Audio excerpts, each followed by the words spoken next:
What just happened? Phoenix Suns drop game 4 on the road. Chris Paul plays like a shell of himself, and Suns fans are searching for answers. We'll break it all down on today's episode of Locked On Suns.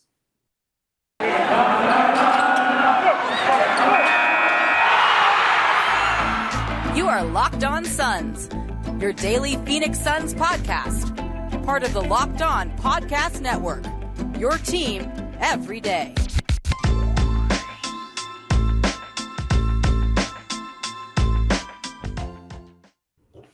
We are back. This is Locked On Phoenix Suns. We're part of the Locked On Podcast Network, and I'm your host, Brendon Kleen, a credentialed media member covering the Suns for the past 5 seasons and a contributor at Suns.com and Dime Magazine. Thank you for making Locked On Suns your first listen today and every day. Even when it pains you to press that play button, you are here. So we have more games yet to come. Hit that subscribe button. Come along for the ride. Scroll down. Wherever you're listening or watching, hit that button. It'll be the best way to keep up with everything going on here in Sunsland as we hit into another week. Aaron Edwards is here for what I felt like might be a little bit more of a celebration, Aaron, but unfortunately that did not happen. So I appreciate you even. You could have just ghosted me and I would have understood, but it is 118-103, the final score. The Suns losing game 4 on the road, 2-2. We suddenly have ourselves a series. You and I think we're on the same wavelength here, Aaron, and I feel like we have to start with Chris Paul because when Devin Booker went down, it's next man up, yes, but in many ways it has to be the best players, and Chris Paul did not live up to the task. We'll get to that in a second. Today's show, guys, brought to you by BetOnline. BetOnline has you covered this season with more props, odds, and lines than ever before. BetOnline, where the game starts. All right, I'll give you the floor, Aaron. What just happened? Why did Chris Paul play like he's Jose Alvarado? What is going on? I don't know. Like, that was the one thing I didn't expect. It's like Ayton held up his end of the bargain, and his whole thing was, I do the first 3 and you come through at the end. And Ayton held up his end, and for some reason, you could just tell early that CP's shot was just weird. Like, he was hesitant on the jumper, and like even when it was open, he was hesitant on it, and he just didn't seem like he had it from the start. And like, yeah, the assists were up, and that's because Ayton was carrying him pretty much. And I never thought I'd say that in a sentence, but Ayton was pretty much the only one that came into play, and it was fairly noticeable from the start that nobody else was really in it. Yeah, it's one thing to have fluky things happen. Like, Brandon Ingram is a great player. This Pelicans team has had some nights where they're shooting hot from 3 or they're getting offensive rebounds. Like, any of those things, frankly, to me would be somewhat understandable, but it's the energy and just getting outplayed, getting out executed in some ways, but especially getting out like energied in this game. I get that the Pelicans are younger, and so maybe there's some of it where it's like you should be ready for that, but like, I mean, you don't see 8 seeds like punking 1 seeds like that. Like, No. This should not happen, and that's where, like, at the end of the day, I do come back to Chris Paul just in terms of he's the guy who at moments like this, he's the one. Not just because he's the point guard and he's whatever, but like, he's the point guard for this team. Like, regardless of any of that, he should be the guy to steady this stuff. And he didn't. And like you said, I mean, it was noticeable from the jump. The assists total, it was only feeding Ayton and McGee. Yeah. Because nobody could make a shot. The Suns were 7 of 27 from deep in this game. And unless it was Ayton or JaVale at the basket, nothing else was working. I mean, 3 of the made shots in this one were Aaron Holiday. 1 was Elfrid Payton. So if you take those away, that's 39. You have Ayton and McGee combining for 18. So they almost had half of the Suns like real made shots in this game. That can't happen. This team is not a center scoring team. Like, it can't happen. No, and like, CP is like the veteran that can get a handle on runs. Like, that's kind of like what we have him for, like, to kind of shut runs down and get to a spot and get a shot. And he was just hesitant to do that. Like, when they were going on runs, when we came out in the third, I thought he'd finally be aggressive because we've had very terrible third quarters in the series. And I thought he'd just be aggressive to get his shot and just keep things at least above water long enough for us to really take over in the fourth. And he just didn't go for a shot.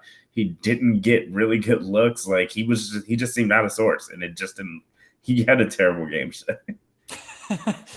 Yes, very good punctuation mark on your point there. I can't disagree with you. So that's one part of the CP3 thing was, I mean, the box score explains in fairly simple terms exactly what we're talking about. 2 of 8 from the field, 11 assists, 3 turnovers, which even the 3 turnovers is noteworthy because he had a 14 assist, no turnover game in game 3. So that's one thing. But the other part, which I was hinting at a second ago, is he lost his composure. He had a flagrant foul in this game on Herb Jones, which, Reggie Miller and others thought he was going to get thrown out of the NBA for. Yeah. But it ended up being a flagrant 1. And then he also gets a technical foul that I think the announcers missed, but it did happen. Monty got the tech going into the timeout when they challenged the call on Jay Crowder. And then you could hear the ref say, or the PA announcer in the Smoothie King Center say that there was another one. And then they missed one. But all of it ends up ending with a Chris Paul tech. In addition to that flagrant, he's getting an 8-second violation because he can't get the ball in bounds. He's flailing around. He's talking to Jose Alvarado and Herb Jones even when the Pelicans are up in this game.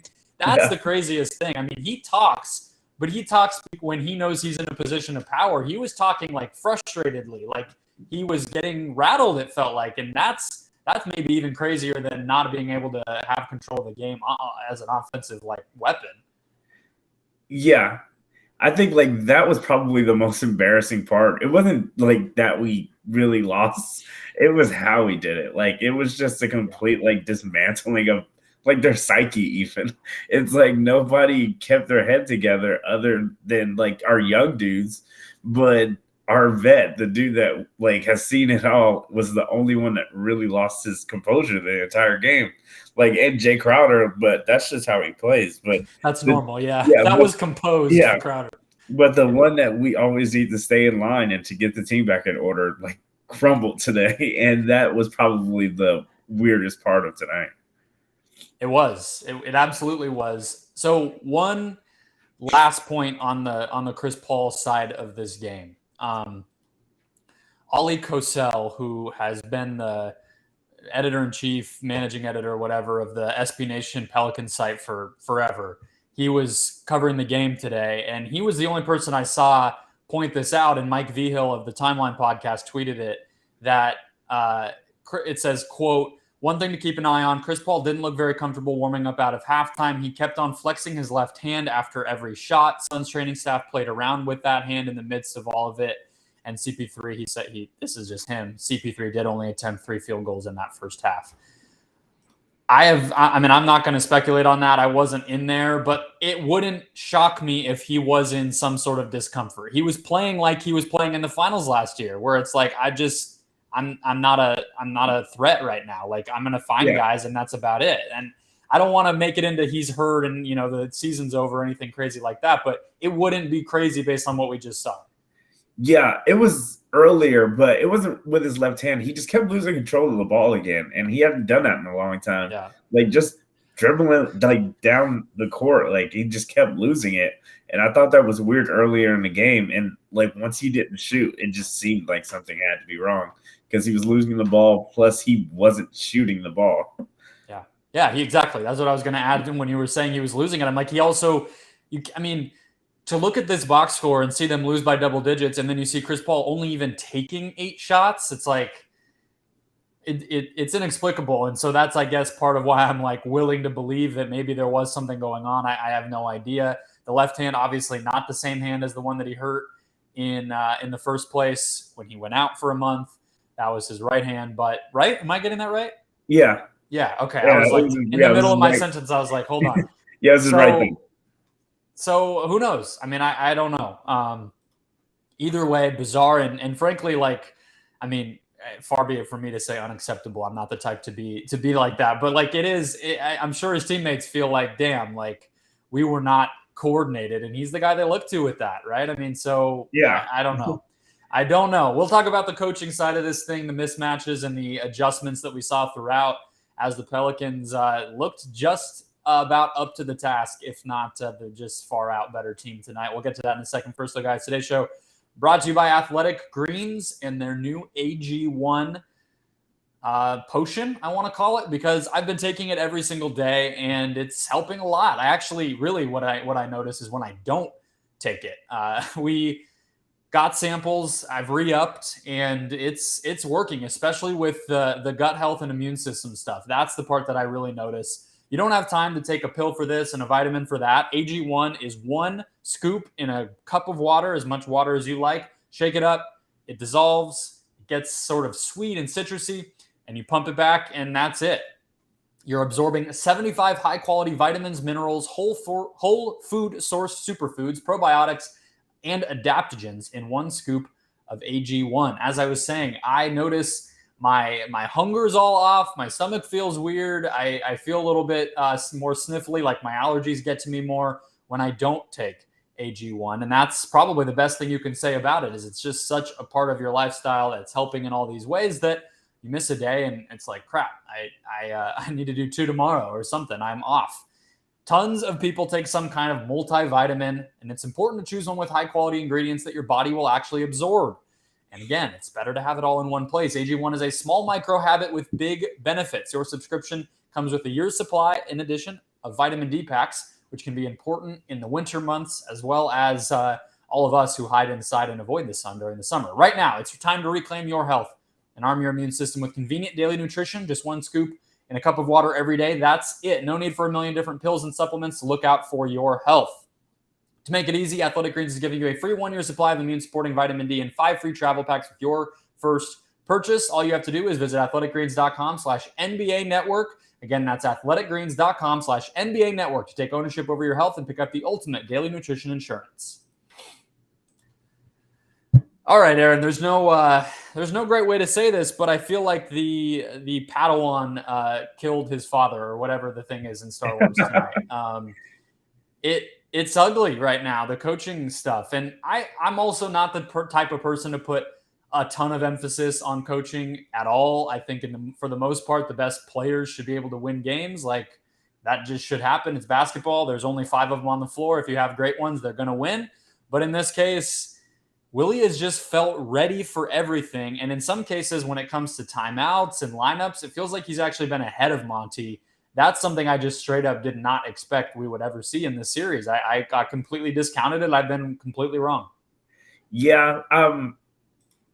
It's weird. Like, it seems like at every turn, like, Willie has an answer, but it also just seems like Monty doesn't have the guns right now. He can't answer on the people. He can't call on the people like he thought he could. He just really can't make certain adjustments, considering that he just really doesn't have the guns to do so. And Willie Green didn't have an answer for Book before Book got hurt. So I just think that was going to carry this series if we had to do it. Now I just think Monty kind of just has to figure out, like, what can some of these dudes do? Like, there are some lineups that I really don't like, in that I think he has some sort of loyalty to a couple players that he doesn't want to give up on them yet. But this is the playoffs. Like, you're going to have to get to the next series and figure that stuff out later. But you have to put the best players on the floor. And at some points, I don't think he's doing that. Yeah, no, very well said. I think so. As I said, I'll get at like the easy stuff out of the way, and then we can dig into some of the other stuff. So timeout wise, you saw it. There was a specific moment. I believe it was in like the beginning of the 3rd quarter. So Shamit hits that 3, and then the Suns get a stop. And then I want to say like they made maybe a couple, like they cut into the lead just a bit. I think it was around like the 9.5 minute mark that Willie called the timeout, if I'm remembering all that right. And it was like, that is exactly the timeout Monty has not been calling. You know what I mean? Like, right as soon as it becomes a problem, not, damn, Ingram just scored 15 straight and we're down 10. Like, that can't be when you call the timeout. It And was then the other fresh. one, go ahead. It was fresh out of a TV timeout too. Like it was TV timeout, Suns bucket. Willie called a timeout, and we were in a commercial again. Like, and that's why I realized it was like Willie's not scared to cut a run like immediately. Like he'll get his team back in order from the start. And Monty has never done that. No, exactly. And the other part I was going to say is not that big of a deal. Challenges. I think Monty should have challenged the touch foul that was, I believe it was Crowder's fifth when Ingram fell onto the cameraman and everybody just got scared that Ingram got hurt. And so it became a foul. That was not a foul. He barely like anyone who's ever listened to this show, I do not go call by call. That's not how I talk about basketball. In this case, like that was absurd that got called a foul. And it was his fifth. I guess there's some people probably listening who are like, great, get Crowder off the floor. Like, well, let's get him 6, right? But like at the same time, like that's when you should use the challenge. He's always been skittish on that. He wants to wait until the very last second. And then you get a call like the one he ended up challenging where it's like, it didn't really matter that the Pelicans were already basically going to win the game. So that's little stuff. But then lineup wise, let me talk about the Pelicans part. And then I want to hear what you have kind of think about the Sun side of things. Cause you're totally right. Like Monty Williams cannot do anything about the fact that the Suns shot 7 of 27 from deep. Like we'll get to that. But Pelicans wise, the way, especially in these fourth quarters, Willie has been able to get away with Ingram sits for like 3-4 minutes and the Suns can't do anything in those minutes. They're just like treading water and they're not like pedal to the metal on any of it. Sometimes, well, in some of the games, Chris Paul has been in there and doing stuff in those moments. In game 3, he took over and it didn't even matter when Ingram got back in the game. But like that needs to be like we win those. Monty's mindset needs to be if we win those by 5 points, like we're setting ourselves up with momentum and a manageable deficit. And that did not happen. It hasn't happened in any of these games outside of the times when Chris Paul has just saved them basically. And then his ability to use Alvarado, it doesn't make any sense to me. I mean, some of that's Alvarado, but I also feel like Willie knows like he's not playing in 30 minutes. You know, he's playing in like 15 to 20. And then he's also manipulating the stuff with the bigs really well. Like he knows he has a feel for like how much should Hayes be out there. Like we barely saw him in the second half. And then Nance, it just feels like every time Nance is out there, he's being impactful outside of game 3. And again, he's not playing 35 minutes. He's not just saying, all right, Nance is my starting center. Like he's going back to Valanciunas when it makes sense. And like, you're totally right. It's easier to do that when the guys are playing well. It's always going to look good when your players are playing good. Yeah. It's like, yeah, I made that decision. Like, yeah, of course that was me. I'm the coach. I did everything right. But it still feels like he's messing with that stuff in the right ways. Whereas Monty, as you were getting to, he's a little bit hesitant to change too much, it feels like, but I also don't know what he could change to. So what do you think here? Like, Cam Payne is playing horribly. Jay Crowder is playing horribly on offense. Do you feel like Landry Shamet should be the starter and you bench Jay Crowder? Like, what do you do in game 5 here? Just with your, I mean, not back against the wall, but you gotta win game 5.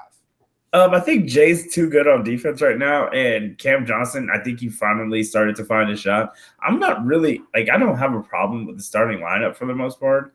It's the second unit when Chris Paul sits and when they need Ayton to sit and the McGee minutes, and McGee's like the only thing that's good coming out of the second unit right now. Yeah. And we just need like a facilitator that isn't hesitant to get a bucket. And like, there's no reason we have all these guards and he can't find one that can run his offense and give us energy off the bench. Like Cam Johnson used to be that guy where he would make plays and get the crowd into it and get the rest of the team into it. But he's just not that dude anymore. He's playing terrible. He can't hit a 3 to save his life. And I've been singing his praises all year, but you even felt it the second Aaron Holiday got on the floor. Like, you could tell. Let me tell you this. So I got when I think it was the last time that Herb Jones got the leak out steal and dunk toward like the 2-minute mark or so. I got up. I was like, okay, I'm done. So I started setting up my lights and stuff in here, and I like put some laundry in. I was like, I gotta blow off some steam. And I come back out to the TV and my wife was still sitting there and she's like, the guys who I've never seen before are doing better than the other guys. And it was Aaron Holiday. Yes. I think, though, the worst thing that he did, though, is he got a tech. Now Monty's going to be like, no, I'm not going back to you. When he got one, too. If anything, like, he showed heart. Like, he wanted to, like, play. It seemed like nobody else wanted to play basketball, and he was just glad to be on the court. And he had, like, 7 points in 3 minutes. Like, I just think if he's going to shoot that well and him and Alvarado like are the same vibe and they start clashing immediately. Like if you want to counteract that, you put a Holiday out there and let them both bash into each other for a couple minutes. Like I just think there are other options instead of like campaign. Like we have to get out of this series for you to figure out what to do with campaign. And if you keep starting them or if you keep playing them, we're not going to get out of this, I think. So, like, you have to figure something out, and you can figure the campaign thing out later. You just have to win these 2 games. Yeah, I think I said after game 1 it was time for Holiday. I don't understand why he's not in the rotation, period. I don't understand why at the end of the regular season he left the rotation.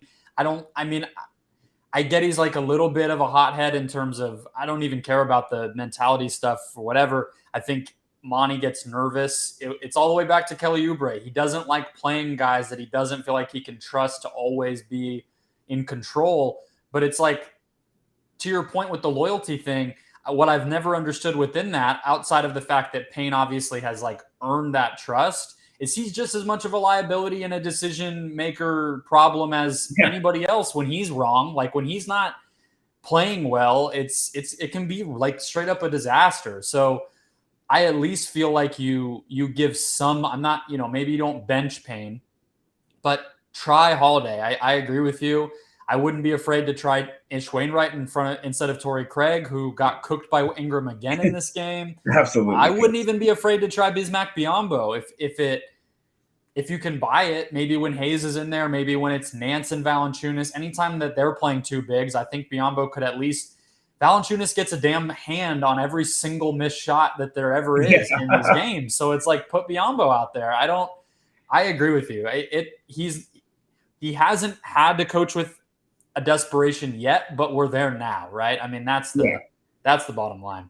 All right, let's get to these fouls. Let's talk about it a little bit. I didn't want to open with it because it's not why the Suns lost this game, but it is relevant and it's pretty eye-opening and you just look at the numbers. So we'll get into it in a second. First, so guys, today's show brought to you by Built Bar, the best tasting protein bar on the planet. My favorite protein bar. I feel like the best thing I can say about Built Bar is that every so often when I don't get my replenishment ordered quickly enough and I have to go buy something else from the grocery store, it sucks. That's really the biggest plus that I can possibly, the biggest testimonial I can give you. But the bottom line is they're delicious. They have a flavor for everybody, and they're good for you. They're genuinely good for you. Lower than 5 grams of sugar, less than 150 calories in every single bar, but they're going to be packed with 15 to 20 grams of protein. That's the bottom line. During a workout, before a workout, after a workout, maybe between meals, maybe between lunch and dinner when you feel yourself getting hungry, maybe you're at work, maybe you're running errands and you're like, no, I don't want to go, get chips or order something from the drive-thru somewhere. Like I want to focus, buckle down, get the right type of stuff in my body. Built Bar can be that for you, and it'll always be delicious. So you don't feel like you're second or shortchanging yourself whatsoever. At Built Bar, they're all about taste and make it delicious first, and they figure out how to make it healthy, and they do it every single time. So go to Built.com, guys. Use the promo code LOCK15 to get 15% off your next order. That's promo code LOCK15 for 15% off at Built.com. So the Suns had 28 fouls in this game called on them. The Pelicans had 16. And then the Suns had 15 free throws, and the Pelicans had 42 free throws. So are we getting a documentary about this game, about how betting overtook the NBA referee ranks, or is this the Suns not being able to get anybody within 2 feet of the basket to take a layup? I think it's the second one. Yeah, I mean, we've still been one of the best paint scoring teams in the league, but lowest free throw shooting teams in the league. So those numbers have never matched up well from in my head. It's true. So it's not like we don't get points in the paint. It's just like Memphis, they also get a lot of points in the paint, but their free throw match up to that. They usually get to the line with that. So I really just don't know. Like, they were more aggressive than us tonight, but I don't know how the Suns can get fouled. They score in the paint, which means they should technically get a lot of free throws, but I just don't know how it matches up with the numbers that everybody else have that do get in the paint a lot also. Well, this is something I've thought about with Booker for a long time, and I know he's not playing, but obviously he's part of those numbers you're talking about over the course of the full season. And I feel like, and it's true, especially in the playoffs, that like in the NBA, you kind of earn free throws over the course of like your career almost more so than you do in any given moment or possession. And what I mean by that is the referees are going into these games, and I've talked about it with Ayton a bunch. The referees are going into these games thinking, oh, Valanciunas is going to draw free throws, right? Like Brandon Ingram's long, huge, great scorer.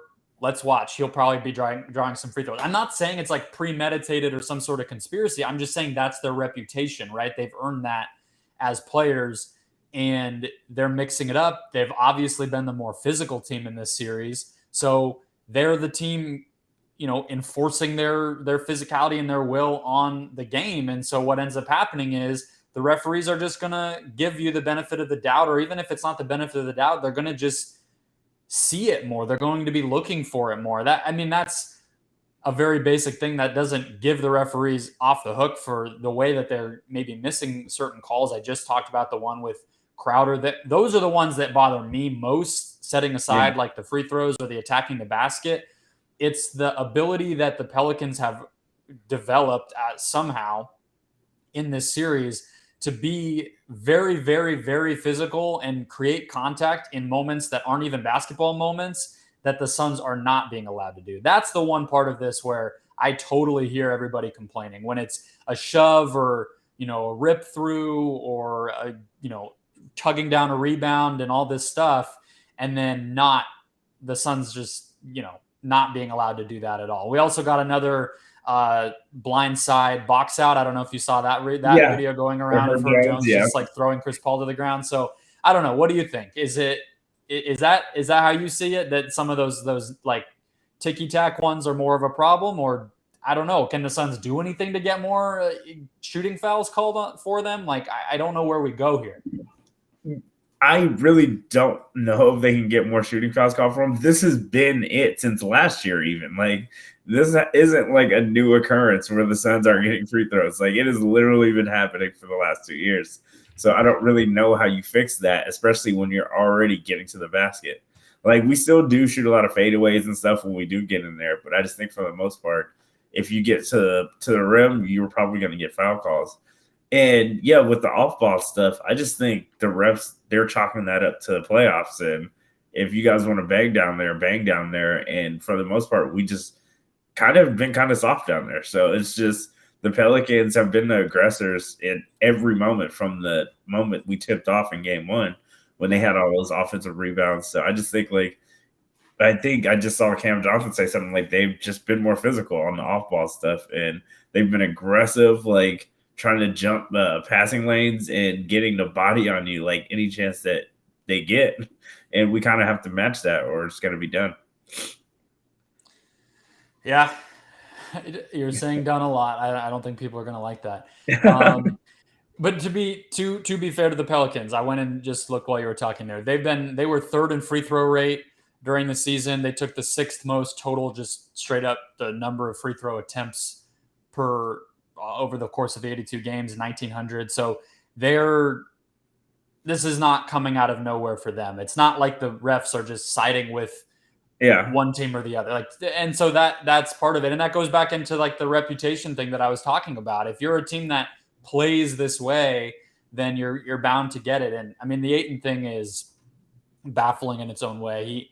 I don't really know. It's something about how he moves. They just do not. He's never going to get free throw calls, and I mean some of that's on him, but some of it's not. I don't know. I mean, this is why I don't talk about free throws, because what is the analysis? It's just you can't allow it to get that bad, and you can't allow it to hurt you. I mean, there's also a way to look at this where the Suns were only down, I think, 10 heading into the fourth, and it was this ugly. And they could have won if they didn't miss every shot they took and Chris Paul played better, right? So Yeah. it's like, I don't know. All right. Any last things that caught your eye? I mean, we can give a tip of the hat to Brandon Ingram, but whatever. He played well. Everybody knows that. Anything else you want to hit on? Brandon Ingram wise, he wants to go right. How about we just stop letting him do that? Like, he will not put the ball on his left hand until you make him do it. How about somebody play physically, defensively besides Jay Crowder? Yeah. I mean, I saw you tweeting the right thing, though. I mean, you're totally right. He won't go left. He won't do it. I just say somebody should probably just think about guarding his right hand and figuring it out from there. Yeah. Would you go to Wainwright instead of Craig? Is that crazy? I mean, he's not going to be able to make shots. He's going to be a liability on offense. But until tonight, Craig didn't do anything on offense either. He scored his first points of the series tonight. And Wainwright, at least, I feel like he could be physical with Ingram more. If you're only looking for 8 to 10 minutes, I think it's worth a try. I don't know. I definitely think it's worth a try, especially with the Torrey Craig we got today. Like, he was pretty bad. This was like his best game of the series. Yeah, and it was a stretch, like that 3 or 4 series stretch where Ingram just gave him a bucket every single time. Well, I think we both sound like we hope there's a little bit more urgency and desperation. It will be a home game, although obviously the Pelicans won one of those already. I have to admit, nobody. I tweeted out at the beginning, and granted, this is all Suns fans, but I just said, like, send me your predictions. Nobody even said Suns in 6. Like, nobody thought this thing was going to go even past 5 games, and now we're locked into at least 6. So hopefully if you have tickets for game 5, you're coming and screaming louder. I don't know what the magic thing is here, but we will be here tomorrow, one more day before game 5 to break things down, preview it in more depth, and we'll see what happens. But hit that subscribe button. Let's not go anywhere. We're gonna get through this together, even if it is as excruciating as it has been. And Jose Alvarado turns into an all-star, and we'll see what else happens. But go support Aaron. He was kind enough to join me after this ugly one. He's a writer at All Caps NBA. Go subscribe to the Take Line YouTube channel. Watch them every single week, and I'll be back with you guys tomorrow.